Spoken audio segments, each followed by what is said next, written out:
E aí a gente vai lembrando da história de Jesus, e a gente vai desenhando, e a gente vai vendo que Jesus, sua história, foge completamente à lógica desse mundo. Completamente à lógica desse mundo. Que é um mundo que valoriza aparência, que é um mundo que valoriza pompa, circunstância, que dá importância a essas coisas. Jesus vai na contramão. Ele vai na contramão. Ele nasce em Belém e vai viver a sua vida onde? Nazaré. Gente, Nazaré, norte de Israel, à época, era uma aldeia que não tinha mais do que 50 pessoas. Tinha mais do que 50 pessoas. Lugar inóspito, paupérrimo. Aliás, não foram poucas as vezes em que Jesus vinha falar alguma coisa, as pessoas paravam, como é que é?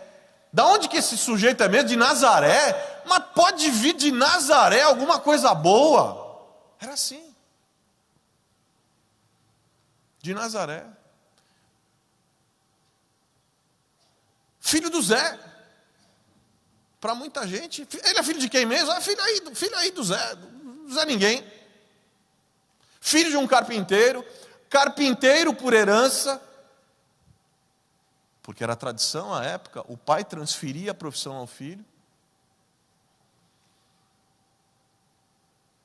Alguém, segundo a descrição do profeta Isaías, a descrição que ele fazia do Messias, alguém que não tinha nenhuma formosura, ou seja, que em termos de aparência não era bonito, ao contrário do que mostra aí o cinema e tal. O cinema, quando retrata a figura de Jesus, é um Jesus ocidentalizado, né?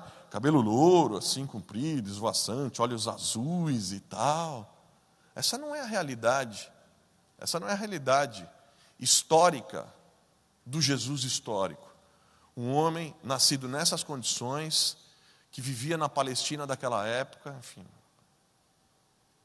tinha nenhuma formosura. Aí a gente vai lembrando. E aí ele desenvolve o ministério dele. Aí ele deixa a profissão de carpinteiro e começa o ministério dele. Para muita gente, aliás, começa o ministério dele como rabino marginal, né? Porque ele é um rabino que não é um rabino de escola, um rabino de tradição, que foi ensinado pelos mestres. Ele é um rabino meio que fora da curva. Muita gente olhava para Jesus e o via com todas essas características e ainda falava, isso aí é um andarilho, desocupado. E para o escândalo daquela época, Jesus no início do seu ministério ainda era sustentado por mulheres. O escândalo daquela época.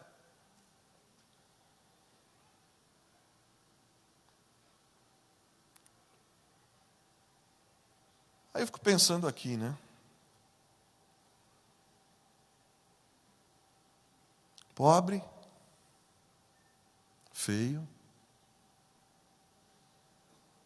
filho de uma família sem importância, vivendo num local sem nenhuma importância, sustentado por mulheres, visto como um andarilho. Você olhando assim, você não dava nada, né? Não dava nada.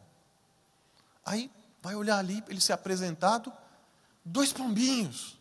Não tinha nada de especial. Esse era Jesus. Aí vocês estão olhando para mim meio assustados. Falando, mas peraí, ô Bezerra, você veio aqui então para desqualificar a história de Jesus? O que você está fazendo? Muito pelo contrário.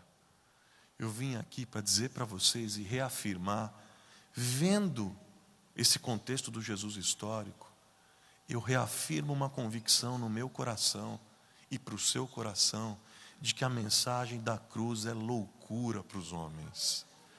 De que o nosso Deus é incrível, porque o nosso Deus chama os que não são para serem. O nosso Deus, quando chama na contramão do padrão desse mundo, porque Ele é um Deus que chama as coisas loucas desse mundo para torná-las e para chamá-las de sábias. O nosso Deus é um Deus que chama as coisas frágeis desse mundo para torná-las fortes. A história de Jesus é isso. A história de Jesus é isso. Nosso Deus é um Deus que adora derrubar prognóstico. Nosso Deus é um Deus que adora inverter histórias, transformar histórias. Nosso Deus é um Deus que gosta de finais inesperados. Nosso Deus é um Deus que gosta de contrariar lógicas humanas. Esse é o nosso Deus. E Jesus, seu filho, vai na mesma linha. Porque ele vai para Nazaré, aí ele escolhe 12. Gente, dos 12 que ele escolhe, o melhorzinho era o Pedro. Vai na mesma linha. Vai na mesma linha. Ele escolhe Nazaré. Escolhe os 12. Bom, colocadas essas ideias aqui para a gente introduzir, queria pensar com vocês, olhando para Jesus, olhando para o contexto em que Jesus vivia, olhando para o impacto que Jesus causou na história, queria pensar junto com vocês, o que de fato faz diferença na vida de alguém? O que é que de fato faz diferença na vida de quem faz diferença? O que faz diferença? Eu penso que tem algumas coisas que fazem toda a diferença na vida de quem faz diferença olhando para a vida de Jesus. A primeira dela é a seguinte: é a identidade, é a consciência da minha identidade. Porque para Deus não importa o que você aparenta ser, para Deus importa quem você é. Deus não usa pessoas por aquilo que elas aparentam ser. Deus usa pessoas por aquilo que elas são. O que Deus de fato e de verdade se importa é com quem você é. Jesus não aparentava ser Deus encarnado. Jesus não aparentava ser ninguém. Mas Ele é o Filho de Deus. Ele é o Rei dos Reis. E eu preciso lembrar uma coisa para vocês. Nós somos filhos de Deus. Somos filhos e filhas amados de Deus. E o que nos dá dignidade nessa vida é o fato, é a consciência de que nós temos e de que somos filhos e filhas amadas de Deus. Nós não somos o povo que se esconde atrás de título. Nós não somos o povo que se esconde, como bem colocava aqui o pastor João anteriormente, nós não somos o povo que se esconde atrás das posses. Não tenho nada, se Deus quiser abençoar as pessoas, abençoe, não tenho nada contra isso. Não é isso que eu estou dizendo.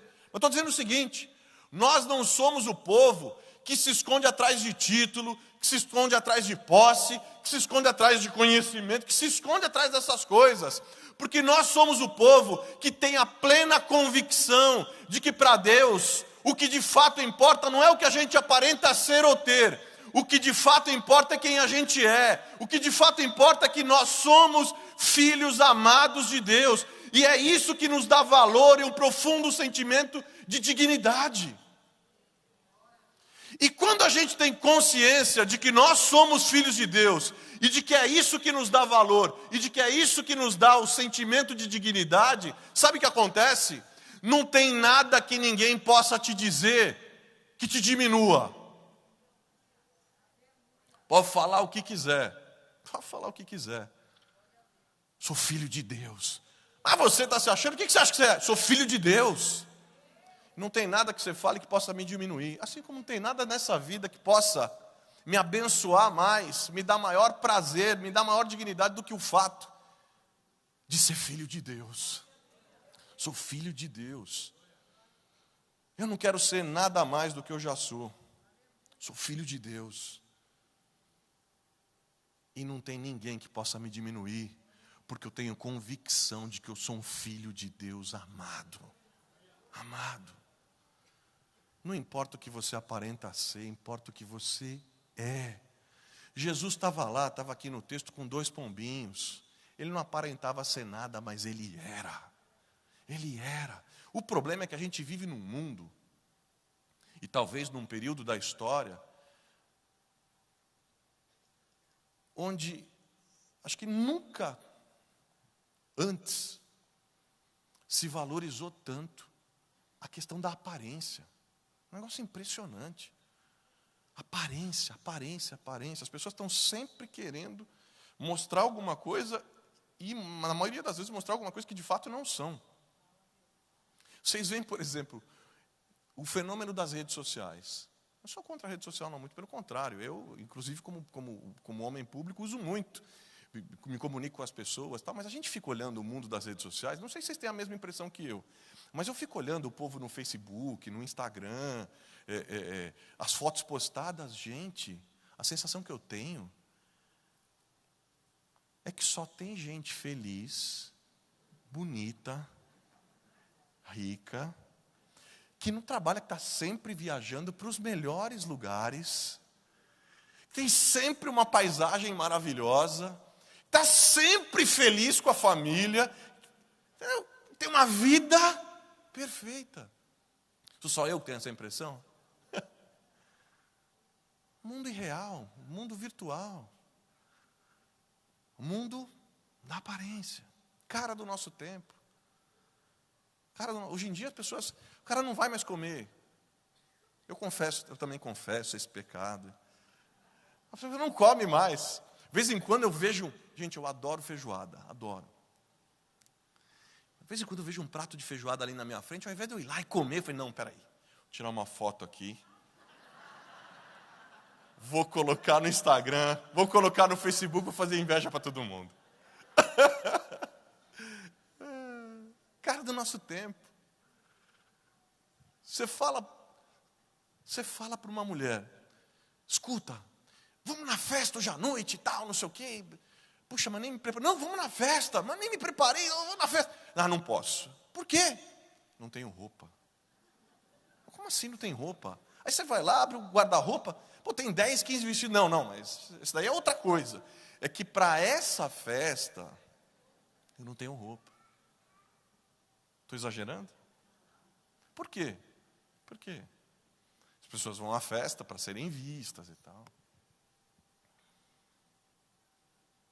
Eu me lembro de uma propaganda, ainda garotão, outro dia. Eu me lembro de uma propaganda de uma marca de roupas, que o filmete era mais ou menos o seguinte, o filmete lá tinha, sei lá, 1 minuto, 1 minuto e 20, 1 minuto e meio. Aí o rapaz chegava na empresa e ele ia para uma reunião na diretoria, lá no topo, né? Então ele entrava, ele vinha e as pessoas, quem você é? Tipo, interpelando e tal, tudo com dificuldade e tal, não podia entrar no elevador, e uma dificuldade. Até que ele chegou lá no topo para a reunião da empresa, ele chega, as pessoas puxam a cadeira, não deixam ele sentar, olham feio para ele e tal, e ele não entende nada, né? Aí, ele tem uma ideia, ele sai de lá e vai e compra uma camisa daquela marca. E volta lá no dia seguinte. No dia seguinte, quando ele volta, ele não põe a mão na maçaneta. Todo mundo abrindo a porta, e ele entra no elevador, as pessoas, todo mundo querendo acompanhá-lo, ele chega lá na diretoria, a cadeira da cabeceira para ele, ele senta e tal, não sei o quê. Aí ele senta, todo feliz, todo mundo tratando ele com distinção e tal. Aí vem o slogan, o mundo trata melhor quem se veste bem. A cara do nosso tempo. A cara do nosso tempo. Cara do nosso tempo. Falando essas coisas para vocês aqui, eu vou lembrando das histórias. Eu lembro de um amigo meu, uns anos atrás. Ele me encontrou, ele estava duro. O cara estava duro. Vivendo um momento difícil pra caramba, endividado e tal, não sei o quê. Ele me encontrou e me contou a história e tal, não sei o quê. Aí, tipo, sei lá, 2 meses depois eu o encontrei. Na rua e tal. Aí paramos. Ele estava de carro zero. Falei, caramba, Deus abençoou, que bom. Falei, e aí, cara, como é que você está? Tudo bem e tal? Não, estou bem. Falei, poxa, que coisa boa. E aí, se livrou daquelas dívidas todas, tal? Só te abençoando. Falei, não, está igual, acho que está até pior. Falei, como assim? Falei, cara, você está andando de carro zero, esse carro é teu? É. Falei, tu tá louco? Você não pagou as dívidas, pegou esse carro? Peguei, negocião, 60 meses. Falei, 60 meses, você vai pagar 3 vezes o valor do carro. Por que você está fazendo isso? Ele falou, você não sabe por quê, Carlos Alberto? Deixa eu te explicar. Eu sou vendedor. E eu preciso mostrar para as pessoas que eu sou muito bem sucedido. Então, eu preciso andar com esse carro. Eu não questionei nada, enfim, ouvi aquilo. Mas me lembro dessa história agora, porque é o seguinte. Gente, quanta gente escrava da opinião dos outros. Escrava da aparência. Escrava daquilo que vai mostrar para o outro. Achando que o que dá valor, que o que dá dignidade é o carro, é a roupa, é o diploma, é o cargo.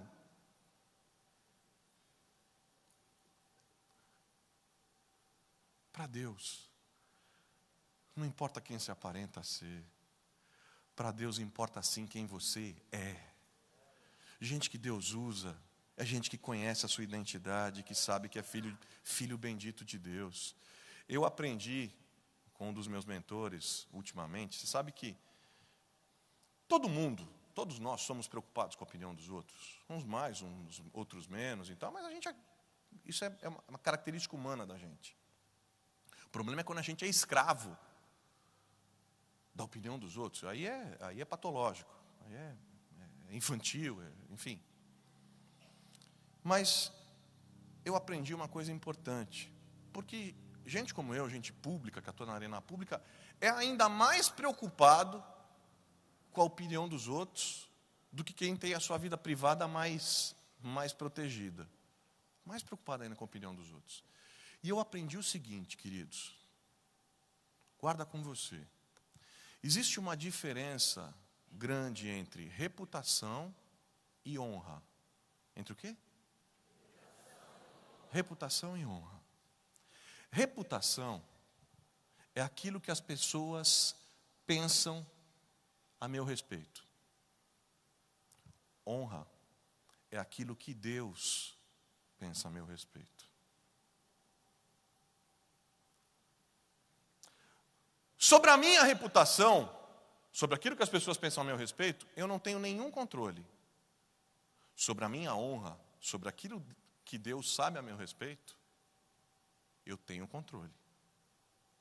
Tenho total controle. Aí fica um conselho. Cuide da sua honra, da sua reputação, Deus cuida.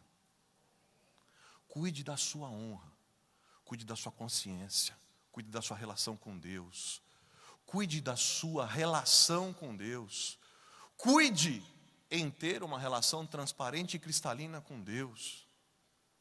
O resto, gente, aquilo que o outro vai pensar, mas o outro está falando, está dizendo, está pensando, cada um que pense aquilo que quiser e que dê contas daquilo que pensa e que diz sobre mim e sobre você diante de Deus. Mas o fato é, cuide da sua honra, da sua reputação, Deus cuida. Da sua reputação, Deus cuida. Honra é aquilo que Deus diz que você é. E o que de fato importa não é aquilo que os outros dizem que você é. O que de fato importa é aquilo que Deus diz que você é. Até porque o aplauso que de fato importa não é o aplauso dos homens. O aplauso que de fato importa, lá no final, quando a gente estiver encerrando a nossa jornada por aqui, pela terra, o que de fato importa não é o aplauso dos homens. O que de fato importa é o aplauso de Deus. Eu conheço, assim como vocês, uma série de pessoas que têm muito aplauso dos homens, mas que eu tenho convicção do meu coração que não tem o aplauso do céu há muito tempo. Há muito tempo. Gente que vendeu a alma em busca de sucesso humano, de aceitação humana. Isso é um risco imenso, inclusive no ministério. Mas para fazer a diferença, importa que você é. E pessoas que fazem a diferença sabem exatamente quem elas são. E não tem nada que as faça se sentirem diminuídas. Amém. Outra coisa que faz diferença na vida de quem faz diferença, além da identidade, é a convicção do propósito. Convicção do propósito. Deus, para Deus, não importa quem você aparenta ser. Para Deus, importa que Ele tem um propósito na sua vida e de que Ele te criou para glorificar o nome dEle. Ele tem um propósito na sua vida. Na vida de Jesus isso era claro, gente. Isso era claro. Deus tinha um propósito a ser realizado através da vida de Jesus. Pouco importa o que ele aparentava ser. Pouco importava. Aliás, parece que Deus faz questão de enviar o seu filho a esse mundo de um jeito, num contexto completamente, eu diria, subversivo para os padrões humanos. Para deixar claro que Deus está pouco se lixando para a aparência. Deus está pouco se lixando para essas coisas. O que importa e o que importava para ele é que ele tinha um propósito na vida de Jesus e que ele ia realizar o propósito de glorificar o nome dele através da vida de Jesus. E melhor ainda, Jesus tinha absoluta convicção de que Deus tinha um propósito na vida dele e que ele ia cumpri-lo. Se a gente pensar junto, se fizessem uma pesquisa de conhecimento e de percepção de quem era Jesus, ali nesse momento aqui dos dois pombinhos, imagina o pessoal chegando lá, aí vem o Instituto de Pesquisa, vem o Ibope perguntar, escuta, o que você acha? O que você acha desse menino? O que você acha que ele vai ser? Isso aí deve ser o filho do Zé aí, filho de alguém aí, desconhecido. Isso aí, não tenho a menor ideia. Isso aí, o que você acha que vai virar? Vai virar nada, hein? Vai virar nada. Mais um desconhecido, mais um qualquer aí. Seguramente a pesquisa dá isso. Agora, se a mesma pergunta fosse feita a Deus, sabe qual seria a resposta? Quem é esse aí? Esse aí, meu filho amado. Esse aí? Não, mas ninguém conhece. Esse aí é o Rei dos Reis, Senhor dos Senhores.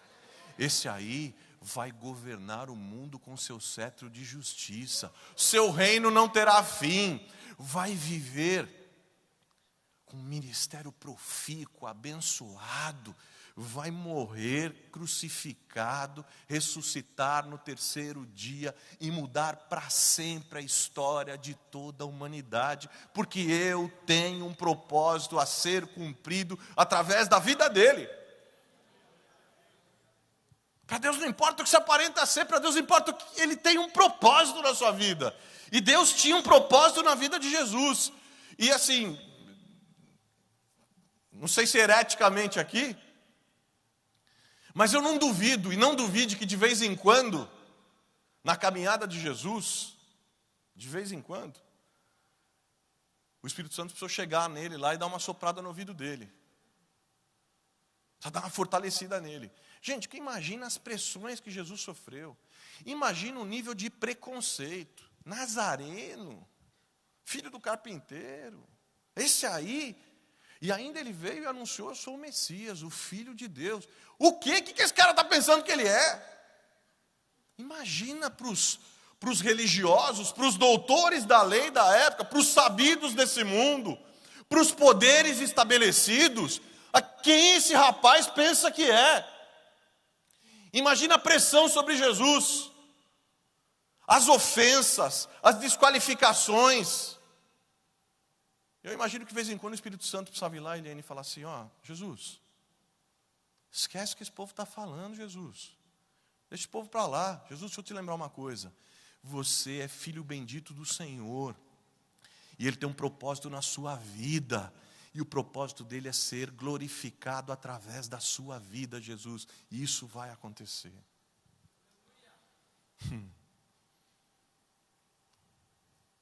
Jesus, lembra Jesus. O aplauso, o reconhecimento não vem desses caras aqui. Fica tranquilo, Jesus. Lembra outro dia que você estava sendo batizado lá? Lembra que teu pai falou? Importante a opinião do seu pai, Jesus. Lembra que ele falou? Olha lá, para tudo aqui. Olha o meu filho amado em quem eu tenho tanto prazer. Deus tem um propósito na sua vida, Jesus. E gente que Deus usa tem absoluta consciência de que está cumprindo o propósito que Deus tem na vida. Gente que Deus usa tem consciência da identidade, sabe que é filho bendito de Deus. Mas gente que Deus usa, líderes que Deus usa, tem convicção do propósito. Não tenho tempo para perder, não. Tenho tempo com conversa tola, tenho tempo com bobagem, tenho tempo com impressões, não tenho tempo com conversa mole. Não, mas você viu o fulano na roupa do cicrano, e agora você viu o carro, e você viu, mas ele anda falando não sei o quê, e a família de... Para com isso. Deus tem um propósito na minha vida, e eu estou aqui nessa terra para cumpri-lo.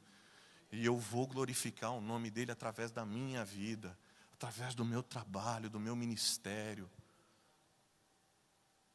É essa convicção que faz toda a diferença na vida de quem faz diferença, queridos.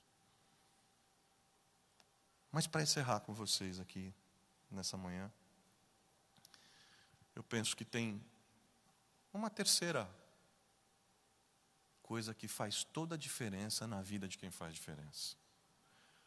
Primeiro é a convicção da identidade, quem eu sou. Segundo, a convicção do propósito de Deus na minha vida. Aliás, sobre isso, queria falar uma coisa, um parênteses aqui.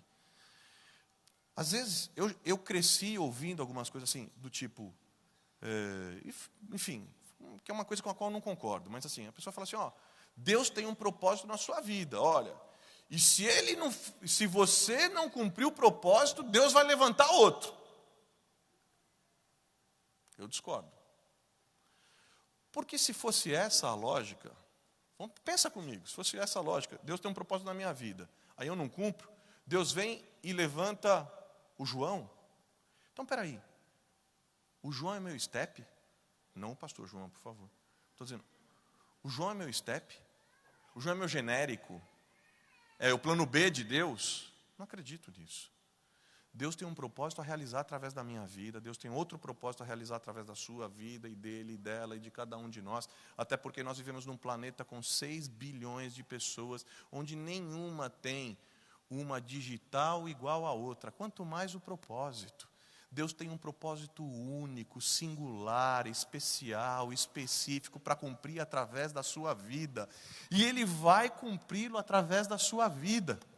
E não adianta você dizer, mas quem sou eu?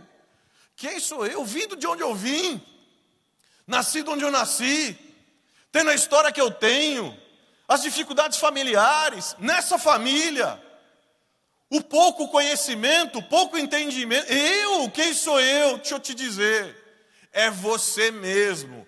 Do seu jeito, com a sua história, com a sua família, com o lugar onde você nasceu, com o conhecimento que você adquiriu ou não, é desse jeito que Deus vai te usar, porque Ele tem um propósito na minha e na sua vida, e o nome dEle será glorificado, apesar de nós, porque Ele é o Senhor da história, é o Senhor da igreja.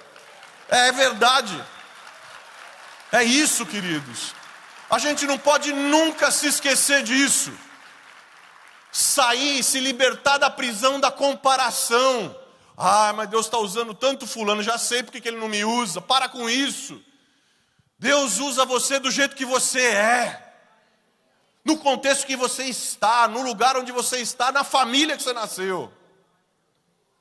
E o nome dEle vai ser glorificado através da minha e da sua vida, de uma maneira singular. Deus tem um propósito na sua vida. Mas eu encerro com vocês. Senão o pastor Newton nunca mais me convida. Fala, chamei você aqui para falar 10 minutos, você vem e faz um negócio desse. Mas a terceira coisa que faz diferença, na vida de quem faz diferença, é a bênção de Deus. É a aprovação de Deus. É a bênção de Deus. Não importa o que você aparenta ser, importa sim é se a boa mão de Deus está sobre a sua cabeça, aprovando aquilo que você faz, com você. A gente sabe quando a mão de Deus está sobre a cabeça da gente. A paz é inigualável, a tranquilidade é inigualável. Não há preço a ser pago nesse mundo para que a gente possa chegar todo dia em casa, depois do trabalho, depois de tudo que a gente fez, tomar um bom banho, jantar, deitar na cama, botar a cabeça no travesseiro e ter a consciência tranquila de que a gente fez o melhor, que a gente plantou da melhor forma e que a boa mão de Deus está sobre a cabeça da gente. Tem coisa melhor do que isso. Não importa para Deus, não importa sua aparência, o que se aparenta ser, não importa o quanto você sabe, importa sim que você é filho de Deus. Importa que você é filho dele. Importa que Deus tem um propósito na sua vida, de glorificar o nome dele na sua vida, independentemente do valor que as pessoas dão a você. E para Deus importa muito o fato, e faz toda a diferença, o fato de que a mão dele é sobre a sua cabeça.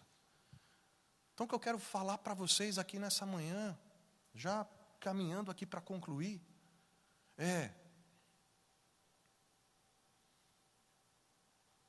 a palavra profética. Menos.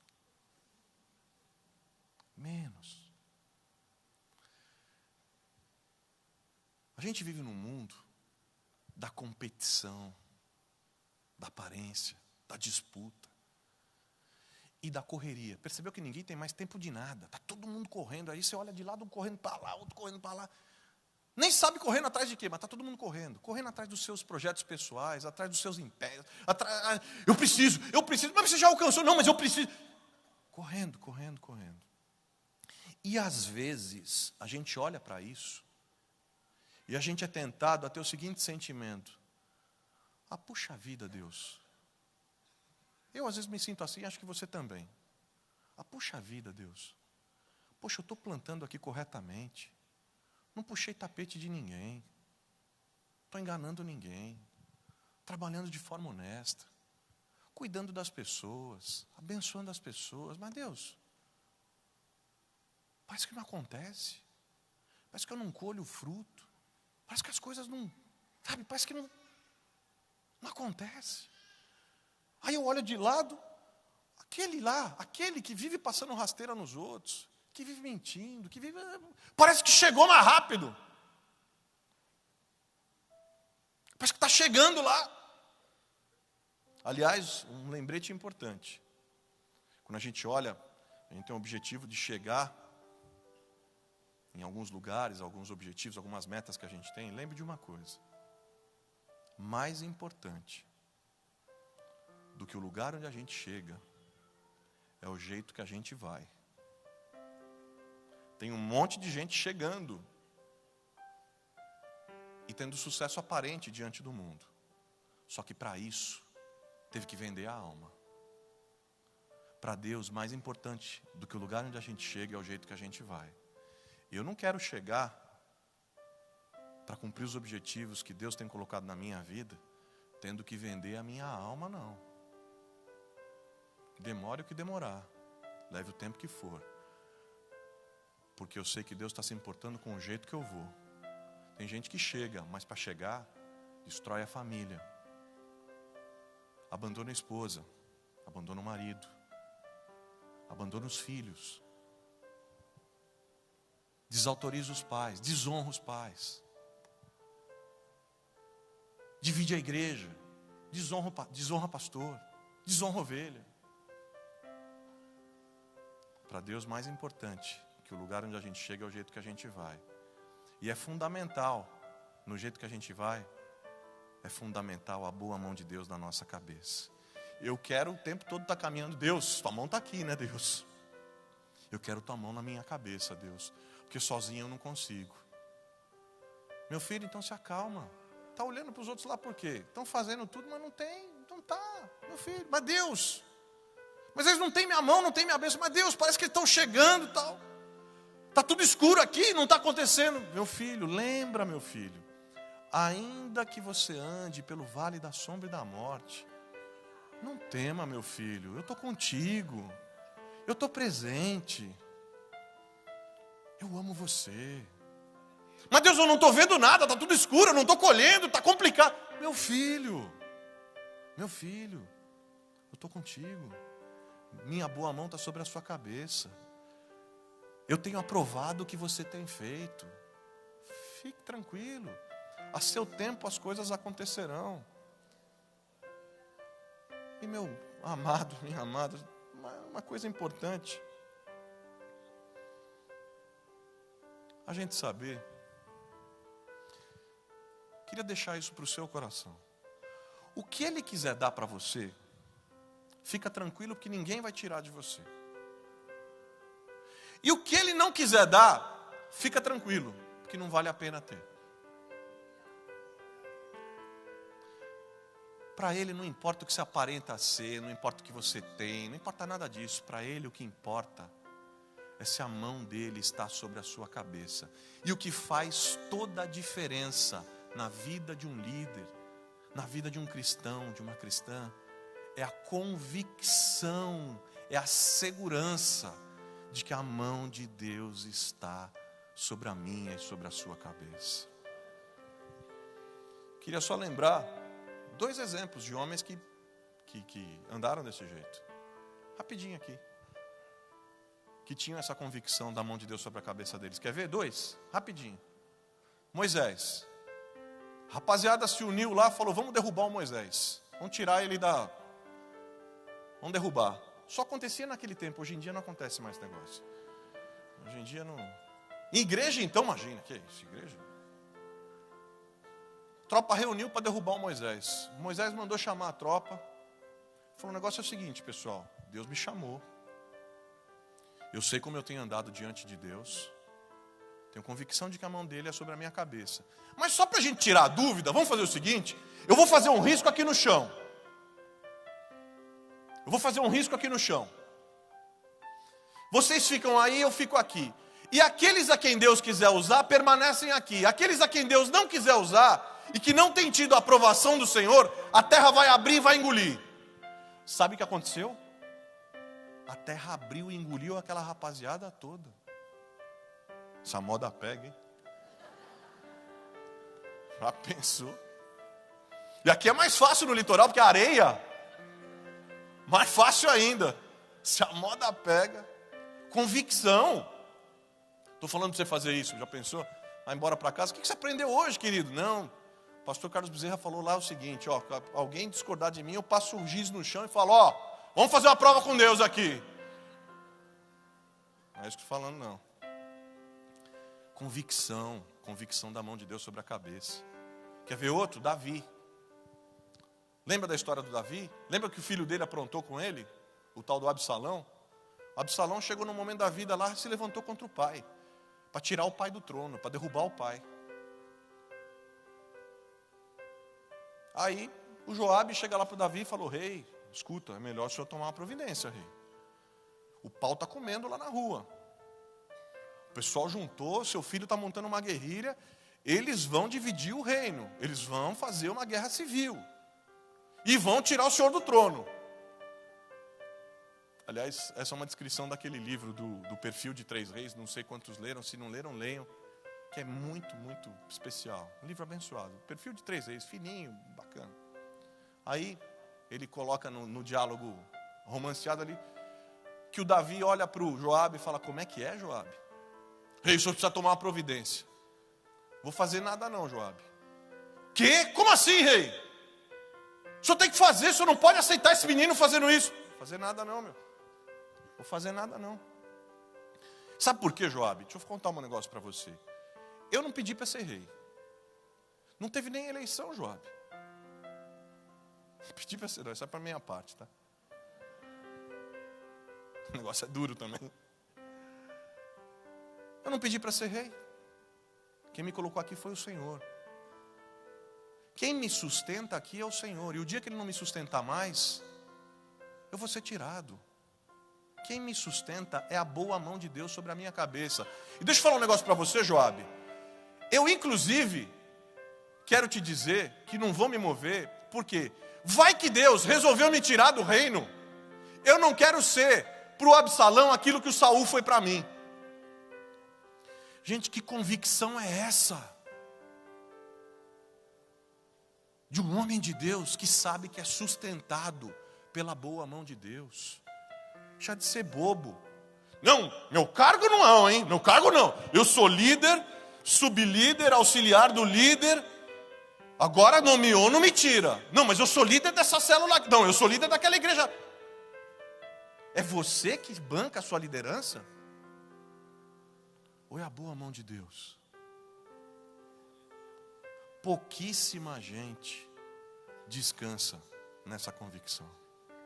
Que Deus nos dê a graça de, a partir dessa manhã, e que nos capacite através do seu Espírito Santo, a que a gente descanse na confiança de que a boa mão dele é sobre a nossa cabeça. Atrás, em busca da mão de quem na sua cabeça você está? Do seu chefe? É pouco. Do seu líder? É pouco. Do seu pai e da sua mãe? Importante, mas é pouco. O que é importante mesmo é ter a convicção de que a boa mão de Deus está sobre a sua cabeça. E quando a gente tem essa convicção, gente, nada detém um líder com sua consciência tranquila e com a convicção de que a boa mão de Deus é sobre a cabeça dele. Amém? Vamos ficar de pé juntos.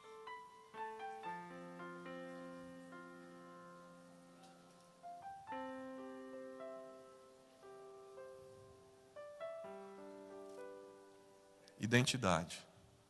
O que faz diferença na vida de quem faz diferença? Identidade, propósito, a bênção de Deus. Para Deus não importa o que você aparenta ser, importa que você é. E você é filho amado, filho bendito do Senhor. Para Deus não importa o que você aparenta ser. Para Deus importa sim que Ele tem um propósito na sua vida e o nome dEle será glorificado através da sua vida. Para Deus, não importa o que você aparenta ser, importa é que a mão dEle está sobre a sua cabeça. Gente, o que sacode o mundo, o que muda o mundo, o que chacoalha esse mundo, é uma pessoa que tem apenas 2 pombinhos. Mas que quando Deus olha para ele, fala: ali está o meu filho amado. Eu tenho um propósito na vida dele. E a minha mão é sobre a cabeça dele. Esse meu filho vai mudar a história. Esse meu filho vai mudar a história. Sabem que... Desculpa se eu falei um pouquinho mais, eu vou encerrar aqui. Eu estou contando essa história para vocês, porque eu tenho certeza que se eu pedir para levantar a mão aqui, quem se sente gente de 2 pombinhos, gente que só tem 2 pombinhos, quase todo mundo aqui vai levantar a mão. Eu também sou um garoto de 2 pombinhos. Acho que até prego essas coisas para mim mesmo. Porque eu vou dizer para vocês, alguns anos atrás, se vocês me conhecessem, quanta gente passou por mim e falou: quem é esse menino aí? Isso aí? Eu não tinha nem nome eu tinha. Quem que é ele? Ah, ele é o filho do Carlos Alberto. É que eu tenho a sorte de ter o mesmo nome do meu pai. Então você fala: não, então é o Carlos Alberto Júnior. Esse aí não vai dar nada. Esse aí, imagina. Esse moleque aí, nascido, criado lá na Zona Leste, corintiano, crente, isso aí. Gente, eu era tão envergonhado que eu não conseguia falar em público, não conseguia pegar um microfone. Imagina. A última coisa que se imaginaria a meu respeito era ou que eu fosse um pastor, um pregador do evangelho, ou que eu fosse uma figura política. A última coisa. Mas é o seguinte, Deus adora pegar a gente com 2 pombinhos e fazer o que Ele quer. Vocês não sabem o que aconteceu. Vocês não sabem o que aconteceu. Eu tenho já 14 anos aí de vida pública. Ano passado, chegou um convite para mim lá no gabinete. Chegou um convite lá em francês. A língua que eu domino assim profundamente, tá? Importante eu dizer isso. Chegou lá um negócio em francês, tá com brasão da ONU, Organização das Nações Unidas, um convite para falar no Conselho de Direitos Humanos das Nações Unidas. Eu recebi aquilo. Eu tenho vários colegas, amigos pastores, são muito gozadores. Eu falei, isso aqui é malandragem do fulano, você pode saber. Falei para minha secretária, liga para ele. Que isso aqui... Não, ela não, imagina, isso é um convite sério, olha aqui o brasão da ONU. Imagina, isso é coisa do fulano. Ele vive dando trote, para. Gente, eu falei, liga lá. Pô, ela ligou, a pessoa atendeu e tal. Ligou no número. Gente, não é que era um convite mesmo? Era um convite. Eu olhei para aquilo, eu falei, o quê? Senhor, espera só um minutinho, Deus. Esse corintiano aqui da Zona Leste, crente, será o primeiro crente na história a falar lá no Conselho de Direitos Humanos. O senhor tem um propósito nesse negócio aí. Seu nome vai ser glorificado nisso aí. A lei que eu tinha aprovado contra o trabalho escravo, contra a escravidão moderna, tinha sido escolhida, e eu não sabia, como a mais efetiva, mais eficaz no mundo. Gente, um dia eu conto a história para vocês, uma coisa de Deus, inexplicável. Manja um negócio inexplicável. Nesse lodaçal que está a política, essa coisa toda aí, inexplicável. Eu fui no avião, e aí eu tinha que preparar o meu discurso. Eu preparei o discurso lá, eu tinha que fazer um discurso protocolar de 20 minutos, tal, não sei o quê. E aí a minha esposa foi comigo, e eu falando, Deus, como eu quero glorificar o seu nome, que isso aí não é meu, eu não aceito esse troço para mim, Deus. Primeiro que eu não sou bobo, segundo que eu me enxergo. Aí eu vou, e aí eu fui lá e perguntei para eles, falei, escuta, no meu discurso eu posso citar algumas pessoas que foram importantes na história dessa lei? Não pode. Posso citar alguns livros importantes, frases? Não pode. Escuta, e o meu livro de fé? Posso falar do meu livro de fé? Mas de jeito nenhum, fé, não. Falei, caramba, como é que eu faço? E aí faltava 5 minutos para eu entrar no plenário, minha mão formigava, eu suava. Fazia muito tempo que eu não ficava tenso para fazer um discurso. Eu ensaiando com a minha mulher, eu falava com ela e tal. Falei, como é que tá? Ela olhava para mim com aquela cara assim, ai, tá ótimo. Eu falei, para de mentir, eu trouxe para você me ajudar, fala a verdade para mim.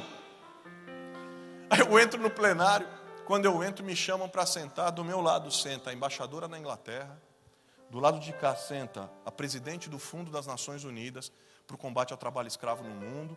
Aí vão sentando as pessoas, vão chegando as delegações de embaixadores do mundo inteiro. E eu olhando para aquilo, eu falei, o quê? Espera aí. E eu comecei a falar, e as pessoas começaram a prestar atenção, como vocês estão prestando atenção.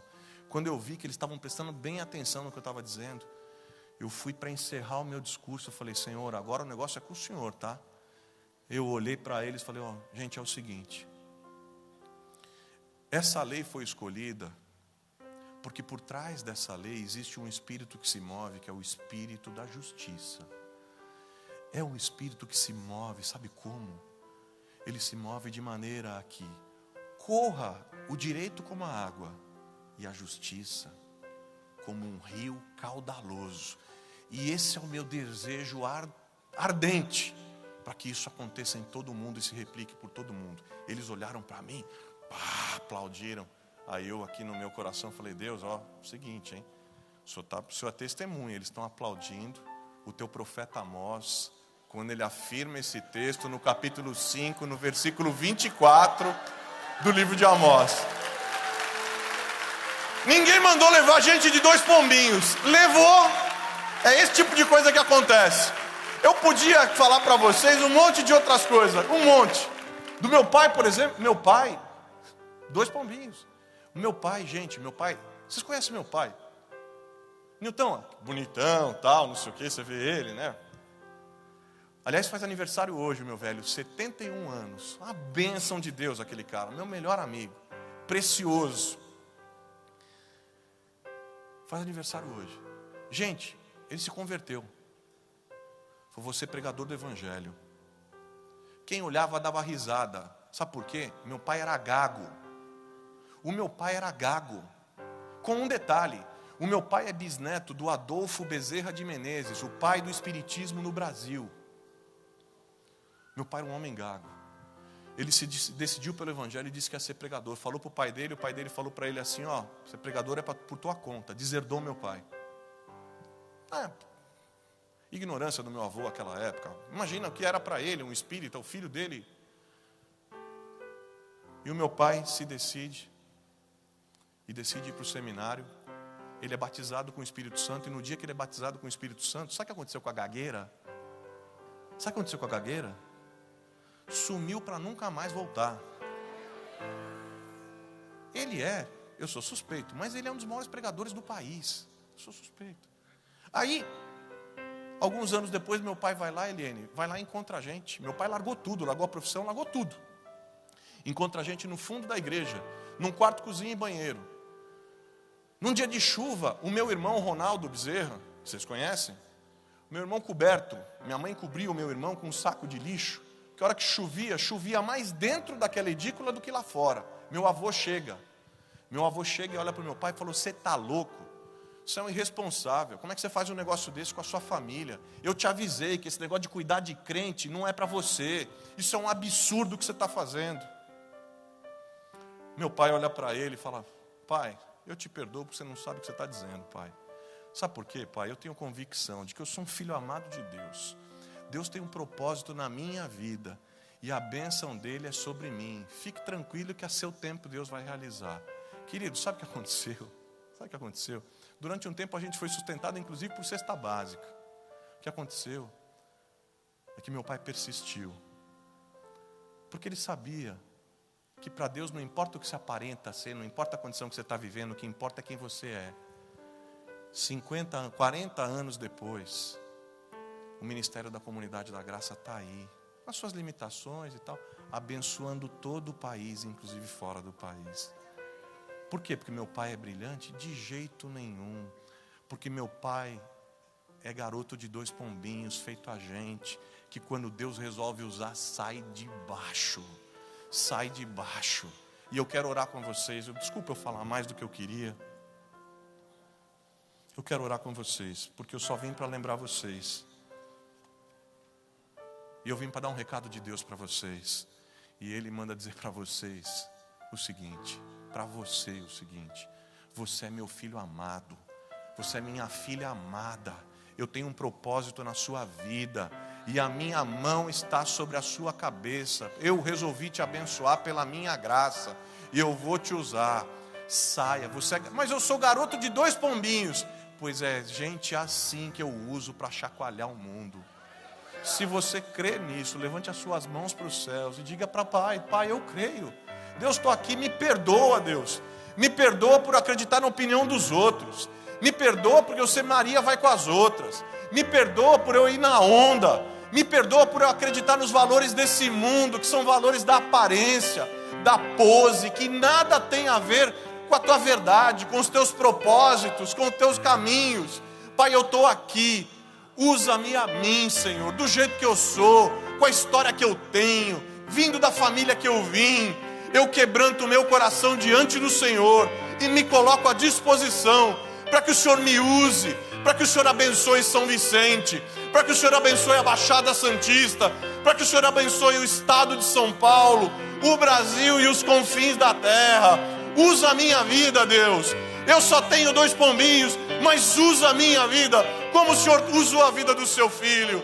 Eu me consagro, eu entrego do pouco que eu tenho, entrego tudo que eu sou. Ó Pai, em nome de Jesus, nós estamos juntos aqui nessa manhã. Deus, a gente é tão limitado, a gente é pequeno, a gente vem de histórias tão complexas, tão inusitadas, mas o Senhor é o Deus Todo-Poderoso,